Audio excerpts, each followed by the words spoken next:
ನೋಡಿ, ಈ BJP JDSಗೆ ಶಾಸಕರಿಂದಲೇ ಈಗ ಹೊಡೆತ ಬಿದ್ದಿರೋದು.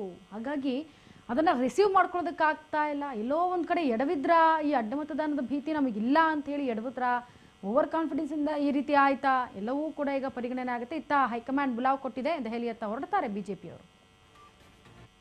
ರಾಜ್ಯದ ಪ್ರಸಕ್ತ ರಾಜಕೀಯ ಬೆಳವಣಿಗೆಗಳ ಬಗ್ಗೆ, ವಿಧಾನ ಪರಿಷತ್ನಲ್ಲಾದಂಥ ಅಡ್ಡ ಮತದಾನದ ಬಗ್ಗೆ ಇವೆಲ್ಲವನ್ನು ಕೂಡ ವಿವರಿಸಬೇಕು ಅಂತೇಳಿ ನಾನು ಮನವಿಯನ್ನು ಕೂಡ ಮಾಡಿದ್ದೇನೆ. ಬಹುಶಃ ಇವತ್ತು ಅಥವಾ ಸೋಮವಾರ ಯಾವಾಗ ಸಮಯವನ್ನು ಕೊಡ್ತಾರೆ ನಾನು ಅವ್ರನ್ನ ಭೇಟಿ ಮಾಡಿ, ರಾಷ್ಟ್ರೀಯ ಅಧ್ಯಕ್ಷರನ್ನ ಭೇಟಿ ಮಾಡಿ ಸಂಪೂರ್ಣವಾಗಿ ವಿವರಣೆಯನ್ನು ನೀಡುವಂಥ ಕೆಲಸ ನಾನು ಮಾಡ್ತೇನೆ. ಆದರೆ ಒಂದಂತೂ ಸತ್ಯ, ಯಾರು ಮೀರ್ ಸಾಧಕರುಗಳಿದ್ದಾರೆ ನಮ್ಮ ಪಾರ್ಟಿನಲ್ಲಿ ಅದನ್ನು ಪಕ್ಷ ಖಂಡಿತವಾಗಿ ಗಂಭೀರವಾಗಿ ತೆಗೆದುಕೊಳ್ತದೆ.